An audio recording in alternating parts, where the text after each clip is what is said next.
Hi good morning. നമുക്കിന്ന് കപ്പയുടെ കൂടെ കഴിക്കാൻ പറ്റിയ അല്ലെങ്കിൽ ചോറിൻ്റെ കൂടെയും ദോശയുടെ കൂടെയൊക്കെ കഴിക്കാൻ പറ്റിയ നല്ല അടിപൊളിയായിട്ടുള്ള രണ്ട് ചമ്മന്തി ഉണ്ടാക്കിയാലോ. ഒരെണ്ണം കപ്പയുടെ കൂടെ കഴിക്കാനാണ് കേട്ടോ ഏറ്റവും ബെസ്റ്റ്, നമ്മുടെ ഉള്ളി ചമ്മന്തി.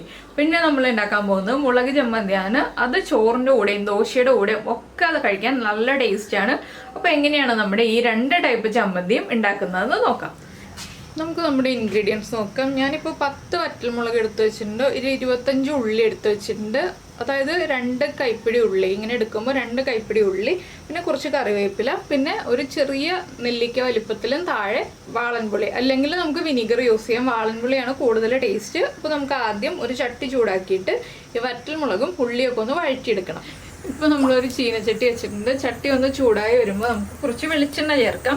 വെളിച്ചെണ്ണയിൽ തന്നെ ഈ ഒരു ചമ്മന്തിയൊക്കെ ഉണ്ടാക്കുകയാണ് ടേസ്റ്റ്. കുറച്ചധികം വെളിച്ചെണ്ണ വേണം കേട്ടോ, അപ്പോഴാണ് നമുക്ക് ടേസ്റ്റ് കൂടുതൽ കിട്ടുക. ഒരു 1.5 ടേബിൾ സ്പൂൺ വെളിച്ചെണ്ണ ചേർക്കാം. വെളിച്ചെണ്ണ ഒന്ന് ചൂടായി തുടങ്ങുമ്പോൾ, വല്ലാതെ അങ്ങ് ചൂടായി പോകണ്ട, വെളിച്ചെണ്ണ ഒന്ന് ചൂടായി തുടങ്ങുമ്പോൾ നമുക്കിതിലേക്ക് നമ്മൾ എടുത്തു വെച്ചിരിക്കുന്ന വറ്റൽമുളക് ചേർത്ത് കൊടുക്കാം. വല്ലാതെ ചൂടായി പോയി കഴിഞ്ഞിട്ടാകുമ്പോൾ വറ്റൽമുളകിൻ്റെ കളർ വേഗം മാറിപ്പോവും. ഇനി വറ്റൽമുളക് സാധാരണ വറുത്തെടുക്കുന്ന പോലെ നന്നായിട്ടൊന്ന് വറുത്തെടുക്കുക. ഒരു 2 മിനിറ്റൊക്കെ സമയം ഉണ്ടെങ്കിൽ വറ്റൽമുളകിൻ്റെ കളർ മാറി കിട്ടും. ഒരുപാട് അങ്ങോട്ട് കളർ മാറിപ്പോരുത് കേട്ടോ, അത് പ്രത്യേകം ശ്രദ്ധിക്കുക. അപ്പോൾ ഇനി വറ്റൽമുളകിൻ്റെ കളർ മാറി വരട്ടെ, അതുവരെ നമുക്ക് ഇളക്കി കൊടുത്തുകൊണ്ടിരിക്കാം. അപ്പോൾ നമ്മുടെ വറ്റൽമുളകിൻ്റെ കളർ മാറിയിട്ട് നമുക്കിതൊരു പ്ലേറ്റിലേക്ക് മാറ്റാം. ഇത്രയും കളർ മാറിയാൽ മതി കേട്ടോ. ഇനി നമുക്ക് ഈ ഒരു ചട്ടിയിലേക്ക് നമ്മുടെ ഉള്ളി ഇട്ട് കൊടുക്കാം.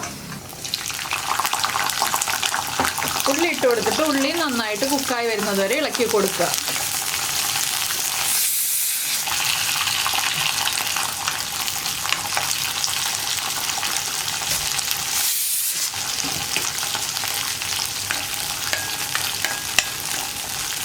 ഇനി ഉള്ളി ഒന്ന് കുക്കായി വന്നതിന് ശേഷം വേണം നമുക്ക് ബാക്കിയുള്ള കാര്യങ്ങളൊക്കെ ആഡ് ചെയ്യാനായിട്ട്. ഇപ്പോൾ ഉള്ളി നമുക്ക് കട്ട് ചെയ്തിട്ട് ഇട്ട് കൊടുക്കാം, ഇല്ലെങ്കിൽ മുഴുവനെ ഇട്ട് കൊടുക്കാം. മുഴുവനെ ഇട്ട് കൊടുക്കുമ്പോൾ നമുക്ക് അരച്ചെടുക്കാൻ കുറച്ച് സമയം എടുക്കുമെന്ന് മാത്രമേ ഉള്ളൂ. പക്ഷേ കട്ട് ചെയ്തിട്ട് ഇട്ട് കൊടുക്കുകയാണെങ്കിൽ ചില ഉള്ളി വേഗം കുക്കായി കിട്ടും, ചില ഉള്ളി കുക്കായി കിട്ടുന്ന സമയം എടുക്കും. അപ്പോൾ ഞാനെന്താണെന്ന് വെച്ചാൽ മുഴുവനെ ഇട്ട് കൊടുത്തേ ഉള്ളൂ. ഇതിലേക്ക് ഇനി നമുക്ക് 1-2 കാര്യങ്ങളും കൂടി ചേർക്കാനുണ്ട്. ആദ്യം നമ്മൾ ചേർക്കുന്നത് നമ്മുടെ കറിവേപ്പിലയും ഉള്ളിയും ഒരുമിച്ചൊന്ന് കുക്കായി വരട്ടെ. അതിനുശേഷം വേണം നമുക്ക് ബാക്കിയുള്ള കാര്യങ്ങളൊക്കെ ആഡ് ചെയ്യാനായിട്ട്. അപ്പോൾ കുറച്ച് സമയം എടുക്കും ഉള്ളിയും കറിവേപ്പിലയും കുക്കായി വരാനായിട്ട്. അതുവരെ നമ്മളൊന്ന് ഇളക്കി കൊടുക്കുക.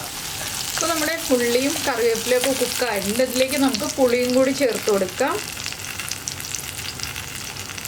പുളി നിങ്ങളുടെ ഇഷ്ടത്തിനനുസരിച്ച് ചേർക്കാം കേട്ടോ. ഒരുപാട് പുളി ഇഷ്ടമുള്ള ആളുകളാണെങ്കിൽ കൂടുതൽ ചേർക്കാം, അധികം പുളി ഇഷ്ടമില്ലാത്ത ആളുകളാണെങ്കിൽ കുറച്ച് ചേർക്കാം. പുളിയും ചേർത്ത് ഒന്ന് ഇളക്കി പുളി ഒന്ന് കുക്കായി വരണം. ഒരു 1/2 മിനിറ്റ് ഒന്ന് ഇളക്കി കൊടുത്താൽ മതി പുളി ഒന്ന് കുക്കായി വരാനായിട്ട്. ഇനി ഈ എണ്ണയും കൂടി ചേർത്ത് വേണം നമ്മൾ അരയ്ക്കാനായിട്ട്. അപ്പോൾ ഞാൻ ഈ ചീനച്ചട്ടിയിൽ തന്നെ ഫ്ലെയിം ഓഫ് ചെയ്ത് വയ്ക്കും. അതിനുശേഷം ചൂട് മാറി കഴിയുമ്പോൾ നമുക്ക് മിക്സിയുടെ ജാറിലിട്ട് അരച്ചെടുക്കാം. അതെങ്ങനെയാണെന്ന് വെച്ചാൽ നമ്മൾ എല്ലാം കൂടെ ഒരുമിച്ചല്ല അരയ്ക്കുന്നത്, 2 സ്റ്റേജ് ആയിട്ടാണ്, അത് പറഞ്ഞുതരാം. അപ്പോൾ ഇനി നമുക്ക് ഫ്ലെയിം ഓഫ് ചെയ്യാം. ഉള്ളി ഇത്രയും കുക്കായാൽ മതി. ഫ്ലെയിം ഓഫ് ചെയ്തു. ഇനി ഇതെല്ലാം ചൂട് മാറി വരട്ടെ. അപ്പോൾ നമ്മൾ മിക്സിയുടെ ജാർ എടുത്തിട്ടുണ്ട്. നമ്മൾ ആദ്യം വറുത്ത് വെച്ച വറ്റൽമുളക് നമുക്കൊന്ന് പൊടിച്ചെടുക്കാം, നന്നായിട്ട് പൊടിച്ചെടുക്കണം. അതിനുശേഷം വേണം നമുക്ക് ബാക്കിയുള്ള കാര്യങ്ങൾ ചേർക്കാനായിട്ട്. അപ്പോൾ ഞാനൊന്ന് വറ്റൽമുളക് പൊടിച്ചെടുക്കട്ടെ. അപ്പോൾ ഇതാ നമ്മുടെ മുളക് നന്നായിട്ട് പൊടിഞ്ഞു വന്നിട്ടുണ്ട്. ഇനി നമുക്ക് ഇതിലേക്ക് ബാക്കി അരയ്ക്കാനുള്ള കാര്യങ്ങൾ ചേർക്കാം. അപ്പോൾ നമ്മൾ നമ്മുടെ വഴറ്റിയ ഉള്ളിയൊക്കെ ചേർത്തിട്ടുണ്ട്. ഇതിലേക്ക് ആവശ്യത്തിന് ഉപ്പും കൂടി ചേർത്തിട്ട് നമുക്ക് അരച്ചെടുക്കാം. നമ്മൾ ആ വെളിച്ചെണ്ണയും കൂടി ചേർത്തിട്ടുണ്ട് കേട്ടോ, വഴറ്റിയ വെളിച്ചെണ്ണയും കൂടി ചേർത്തിട്ടുണ്ട്. ഇനി നമുക്ക് നന്നായിട്ടൊന്ന് അരച്ചെടുക്കാം. അപ്പോൾ നമ്മൾ നമ്മുടെ ചമ്മന്തി അരച്ചെടുത്തിട്ടുണ്ട്. ഇത്തിരി ഉപ്പ് കുറവായിരുന്നു, ഞാൻ കുറച്ചുകൂടി ഉപ്പ് ചേർത്തു. ഇനി നമ്മൾ ചേർക്കുന്നത് 1 ടീസ്പൂൺ പച്ച വെളിച്ചെണ്ണ ചേർത്തിട്ട് ഒന്നുകൂടി നമ്മളൊന്ന് അരച്ചെടുക്കണം. അപ്പോൾ നമ്മുടെ ചമ്മന്തി റെഡി ആയിട്ടുണ്ട്. ഇത് നമുക്കൊരു ബൗളിലേക്ക് മാറ്റാം. ഇതാണ് നമ്മുടെ ഫസ്റ്റ് ചമ്മന്തി. ഇത് മുളക് വറുത്ത ചമ്മന്തിയാണ്. ഇതുപോലെ തന്നെയാണ് നമ്മൾ വേറെ ചമ്മന്തി ഉണ്ടാക്കുന്നത്, പക്ഷെ അത് മുളക് വറുത്ത ചമ്മന്തി അല്ല, ഉള്ളി ചമ്മന്തിയാണ്. അപ്പോൾ നമുക്ക് ഇത് മാറ്റി വെച്ചിട്ട് നമ്മുടെ ഉള്ളി ചമ്മന്തി എങ്ങനെയാണ് തയ്യാറാക്കുന്നത് നോക്കാം. നമുക്ക് നമ്മുടെ ഉള്ളി ചമ്മന്തിയുടെ ഇൻഗ്രീഡിയൻസ് നോക്കാം. ഞാനിപ്പോൾ ഒരു പിടി, അതായത് ഒരു 15 ഉള്ളി എടുത്തിട്ടുണ്ട്. അതൊന്ന് 2ആയിട്ട് കട്ട് ചെയ്തെടുത്തിട്ടുണ്ട്. ഒരു വലിയ സവോള നീളത്തിൽ കട്ട് ചെയ്തെടുത്തിട്ടുണ്ട്. ചെറിയൊരു പീസ് പുളി എടുത്തിട്ടുണ്ട്. നെല്ലിക്ക വലിപ്പത്തിലുള്ള പുളിയല്ല, അതിനേക്കാളും ചെറിയ വലിപ്പത്തിലുള്ള പുളിയാണ് എടുത്തിരിക്കുന്നത്. ഇതുപോലെ ചെറിയ പീസ് ഇഞ്ചി 3 സ്ലൈസ് എടുത്തിട്ടുണ്ട്. 1.5 ടേബിൾ സ്പൂൺ ശർക്കര എടുത്തിട്ടുണ്ട്. പിന്നെ ധാരാളം കറിവേപ്പില എടുത്തിട്ടുണ്ട്. പിന്നെ വേണ്ടത് മുളക് പൊടിയൊക്കെയാണ്. അതൊക്കെ നമ്മുടെ വീട്ടിൽ എപ്പോഴും ഉള്ള കാര്യങ്ങൾ തന്നെയാണ്. അപ്പോൾ നമുക്കിനി നമ്മുടെ ചീനച്ചട്ടി ഒന്ന് ചൂടാക്കിയിട്ട് ഈ ഉള്ളിയും സവോളയൊക്കെ ഒന്ന് വഴറ്റിയെടുക്കാം. അപ്പോൾ ഞാൻ നേരത്തെ നമ്മൾ മുളക് ചമ്മന്തിക്ക് വഴറ്റി അതേ ചീനച്ചട്ടി തന്നെയാണ് എടുത്തിട്ടുള്ളത്. അതിലേക്ക് വെളിച്ചെണ്ണ ചേർക്കാണ്. കുറച്ച് വെളിച്ചെണ്ണ മതി, ഒരുപാട് വെളിച്ചെണ്ണ വേണ്ട. വെളിച്ചെണ്ണയിലേക്ക് നമ്മൾ ആദ്യം ചേർക്കുന്നത് നമ്മുടെ സവോളയും അതുപോലെ തന്നെ ഉള്ളിയും രണ്ടും ഒരുമിച്ച് തന്നെ ചേർക്കുകയാണ്. ഇതിന് കൂടെ തന്നെ നമ്മൾ എടുത്ത് വെച്ചിരിക്കുന്ന ഇഞ്ചിയും കൂടി ചേർക്കുകയാണ്. ഇനിയിപ്പോൾ ഇതൊന്ന് നന്നായിട്ട് വഴറ്റിയെടുക്കണം. ഒരുപാട് കളർ മാറുന്നത് വരെ വഴറ്റേണ്ട, ലൈറ്റായിട്ടൊന്ന് കളർ ചേഞ്ച് ആയി വരുമ്പോൾ നമുക്ക് ബാക്കിയുള്ള കാര്യങ്ങൾ ആഡ് ചെയ്ത് കൊടുക്കാം. അപ്പോൾ ഇതിലേക്ക് നമുക്ക് ഇപ്പോൾ ഉപ്പ് ചേർക്കണ്ട കേട്ടോ. ഇപ്പോൾ ഉപ്പ് ചേർത്തിട്ടുണ്ടെങ്കിൽ സവോള വല്ലാതെ ബ്രൗൺ ആയിപ്പോൾ നമുക്ക് കുറച്ച് കഴിഞ്ഞിട്ട് ഉപ്പൊക്കെ ചേർക്കാം. ഇപ്പോൾ സവോളയും ഉള്ളിയും ഇഞ്ചിയും ഒന്ന് ബ്രൗൺ ആയി തുടങ്ങട്ടെ. ഇപ്പോൾ നമ്മുടെ സവോളയൊക്കെ ഒന്ന് കളർ മാറി തുടങ്ങുന്നുണ്ട്. ഈ സമയത്ത് നമ്മൾ എടുത്ത് വെച്ചിരിക്കുന്ന കറിവേപ്പില ചേർത്ത് കൊടുക്കാം. കറിവേപ്പില എത്രത്തോളം ചേർക്കാമോ അത്രയും ടേസ്റ്റാണ് കേട്ടോ ഈ ഒരു ചമ്മന്തിക്ക്. അപ്പോൾ കറിവേപ്പില ചേർത്തിട്ട് വീണ്ടും നന്നായിട്ടൊന്ന് ഇളക്കി കൊടുക്കുക. നിങ്ങളുടെ കയ്യിൽ കാശ്മീരി ചില്ലി ഉണ്ടെങ്കിൽ കാശ്മീരി ചില്ലി ചേർത്ത് കൊടുക്കുക. ഞാനിപ്പോൾ കാശ്മീരി ചില്ലി പൗഡറാണ് ചേർക്കുന്നത്. കാശ്മീരി ചില്ലിയാണ് ചേർക്കുന്നതെങ്കിൽ ആദ്യമേ തന്നെ ഒന്ന് ഡ്രൈ റോസ്റ്റ് ചെയ്തിട്ട് ചേർക്കാം കേട്ടോ. ഡ്രൈ റോസ്റ്റ് ചെയ്ത് മാറ്റി വെച്ചിട്ട് അത് ചേർക്കുക, മുഴുവൻ മുളകാണെങ്കിൽ. ഇല്ലെങ്കിൽ കാശ്മീരി ചില്ലി പൗഡർ ചേർത്താൽ മതി. സാധാരണ മുളക് പൊടി ചേർക്കാതിരിക്കുകയാണ് നല്ലത്. സാധാരണ മുളക് പൊടി ആകുമ്പോൾ എരിവ് കൂടിപ്പോവും. ഈ ഒരു ചമ്മന്തിക്ക് എരിവല്ല, എരിവും മധുരവും ബാലൻസ് ചെയ്ത് ഒരേപോലെ നിൽക്കുന്ന ടേസ്റ്റാണ്. അപ്പോൾ ഒരുപാട് മുളക് പൊടി ചേർക്കരുത്. ഈ കറിവേപ്പിലയും കൂടി ഒന്ന് കുക്കായി വരട്ടെ. അതിന് നമുക്ക് വീണ്ടും ഇളക്കി കൊടുക്കാം. അപ്പോൾ നമ്മുടെ സവോളയും ഇഞ്ചിയും അതുപോലെ തന്നെ ഉള്ളിയും കറിവേപ്പിലയൊക്കെ ഒന്ന് കുക്കായി വന്നിട്ടുണ്ട്. ഇനി നമുക്കിതിലേക്ക് നമ്മുടെ എരിവനുസരിച്ച് കാശ്മീരി ചില്ലി പൗഡർ ചേർക്കാം. ഞാൻ പറഞ്ഞല്ലോ ഒരുപാട് എരിവുള്ള ചമ്മന്തി അല്ല, അതുകൊണ്ട് തന്നെ ഞാനൊരു 2 ടീസ്പൂൺ കാശ്മീരി ചില്ലി പൗഡറാണ് ചേർക്കുന്നത്. ഇത് മതി. പിന്നെ നമ്മൾ ശർക്കരയൊക്കെ ചേർക്കുമല്ലോ. അപ്പോൾ ഇനി കാശ്മീരി ചില്ലി പൗഡർ കുക്കായി വരാനായിട്ട് ഒരു 1.5 മിനിറ്റോളം ഹൈ ഫ്ലെയിമിൽ വെച്ചിട്ട് ഇളക്കി കൊടുക്കുക. ഞാൻ ചെറിയ ബർണറിലാണ് ഹൈ ഫ്ലെയിമിൽ വെക്കുന്നത്. ഈ ഒരു മുളക് പൊടി ഒന്ന് കുക്കാവാനുള്ള എണ്ണ നമ്മുടെ ചട്ടിയിൽ ഉണ്ടാവണം കേട്ടോ. അത് മാത്രമേ നമുക്ക് എണ്ണ അധികമായിട്ട് ആവശ്യമുള്ളൂ. ഒരുപാട് എണ്ണ വേണ്ടെന്ന് പറഞ്ഞല്ലോ. മുളക് പൊടി ഒന്ന് കുക്കാവാനുള്ള എണ്ണ ഇല്ലാന്നുണ്ടെങ്കിൽ കുറച്ച് എണ്ണ ചേർത്ത് കൊടുക്കുക.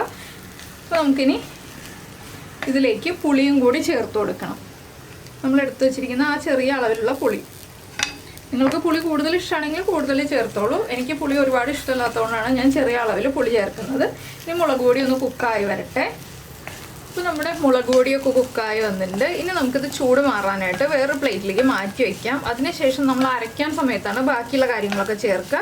അപ്പോൾ ഇത് ചൂട് മാറാനായിട്ട് എടുത്ത് വയ്ക്കാം. നമ്മുടെ മിക്സ് ചൂട് മാറി വന്നിട്ടുണ്ട്. നമുക്ക് മിക്സി ജാറിലേക്ക് ഈ ഒരു മിക്സ് ഇട്ട് കൊടുക്കാം. ഇനി നമുക്കിതിലേക്ക് ആവശ്യത്തിന് ഉപ്പ് ചേർത്ത് കൊടുക്കാം. ഉപ്പ് കുറവാണെങ്കിൽ നമുക്ക് ഇടയ്ക്ക് ഒന്ന് ടേസ്റ്റ് ചെയ്തിട്ട് ചേർത്ത് കൊടുക്കാം കേട്ടോ. അതുപോലെ തന്നെ നമ്മൾ എടുത്ത് വെച്ചിരിക്കുന്ന ശർക്കരയും ചേർത്ത് കൊടുക്കാം. ഇത് വെള്ളം ചേർക്കാതെ അരച്ചെടുക്കണം. വെള്ളം ചേർക്കരുത് ഒട്ടും. അതുപോലെ തന്നെ ഫൈൻ പേസ്റ്റായിട്ട് അരയ്ക്കരുത്, തരിതരിപ്പായിട്ട് അരച്ചെടുക്കുക.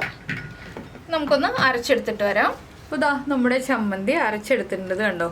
ഈ രീതിയിൽ ഈ ഒരു കൺസിസ്റ്റൻസിയിലാണ് നമ്മൾ അരച്ചെടുത്തിട്ടുള്ളത്. തരിതരിപ്പായിട്ടാണ് അരച്ചെടുത്തിട്ടുള്ളത്. ഇത് നമുക്കൊരു ബൗളിലേക്ക് മാറ്റാം. അപ്പോൾ ഇതാ നമ്മുടെ 2 ചമ്മന്തിയും റെഡി ആയി കഴിഞ്ഞു. നിങ്ങൾക്ക് ഏത് ചമ്മന്തിയാണ് ഇഷ്ടമായതെന്ന് വെച്ചിട്ടുണ്ടെങ്കിൽ അത് ഉണ്ടാക്കിയിട്ട് ഈ വീഡിയോയുടെ താഴെ ഒന്ന് കമൻറ്റ് ചെയ്യാം കേട്ടോ. അപ്പോൾ 2 ചമ്മന്തിയും നമുക്ക് ദോശയുടെ കൂടെ കഴിക്കാം, കപ്പയുടെ കൂടെ കഴിക്കാം, ഇഡലിയുടെ കൂടെ കഴിക്കാം. അങ്ങനെ ഈ ഒരു ചമ്മന്തി ആണെങ്കിൽ ചോറിൻ്റെ കൂടെയും കഴിക്കാം കേട്ടോ.